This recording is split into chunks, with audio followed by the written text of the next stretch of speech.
Eu me lembro até hoje, Nasci, que essa história de que hormônios estão relacionados a câncer de mama surgiu lá em 2002. Eu estava em São Paulo, por coincidência, numa época, em um congresso lá, e onde surgiu todo, e saiu uma matéria na Veja, na época saiu no Fantástico.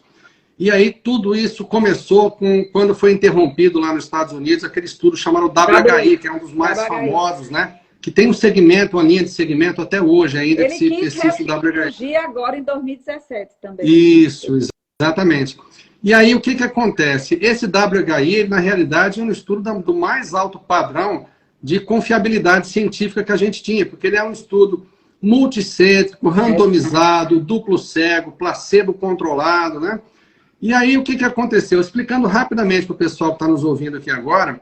Então, esse estudo, ele tinha um N muito grande, se eu não me engano, 16.870 mulheres, alguma coisa nesse sentido, assim.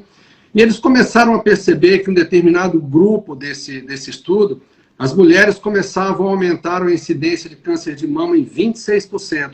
Mas pior do que isso, aumentavam a incidência de AVC em 41%, e a incidência de infarto, se eu não me engano, em 21%, alguma coisa assim. Essas mulheres melhoravam apenas do câncer de intestino e de fraturas de um modo geral. E aí eles foram abrir aquele protocolo para saber o que tinha lá dentro, né? E na realidade o que tinha lá dentro eram 2 medicamentos.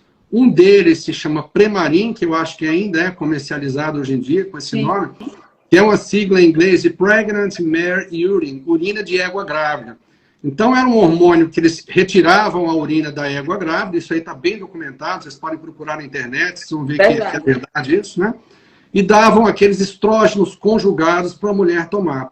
Obviamente, isso não tinha a menor possibilidade de dar certo. Mas o grande problema que se percebeu nisso aí é que em um outro braço que tinha apenas o Premarin, a incidência de câncer de mama não era tão grande quanto a desse braço, onde os hormônios de égua, vamos chamar assim, que eram administrados pelas mulheres, eram associados àquilo que a gente chama de progestina, que é uma progesterona sintética. Então, esse talvez seja um dos grandes desafios que a gente tem de de mostrar, de abrir os olhos dos nossos colegas médicos, de mostrar a diferença entre uma progesterona, por exemplo, e uma progestina, que no caso é o acetato de medroxiprogesterona, que todos conhecem pelo nome de Provera. E aí o que aconteceu? Só para o pessoal ficar inteirado, saber direitinho o que acontece, então eles pegam uma progesterona normal que a mulher produz, modificam quimicamente e transformam aquilo em uma outra substância, para poder fazer a patente e ganhar dinheiro, retorno com os milhões que a indústria farmacêutica investe. E o que acontece? Existe uma diferença muito grande em termos de atuação no receptor dos hormônios, que agora eu vou chamar apenas de hormônios, aqueles que são exatamente iguais àqueles que a gente produz, das outras drogas com efeito hormonal. Então, os nossos hormônios, eles entram no receptor, dão uma ordem química e saem.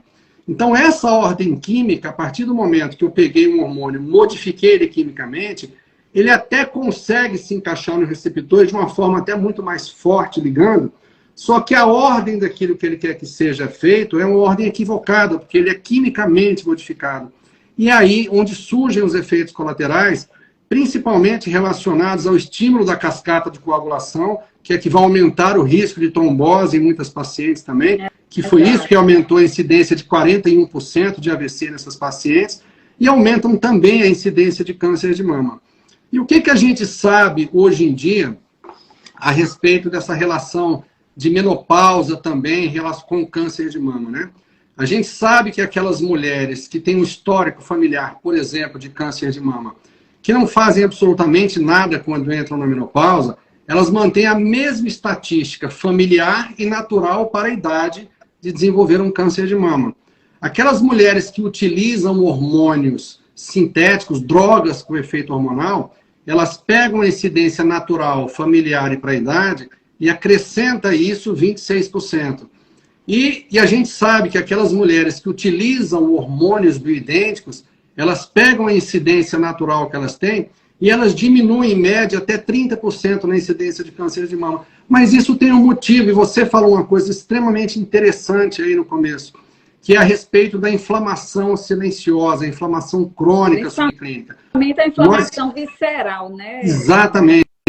E nós sabemos que os nossos hormônios sexuais, os nossos hormônios endógenos, eles são uma das substâncias mais anti-inflamatórias que nós conhecemos na natureza.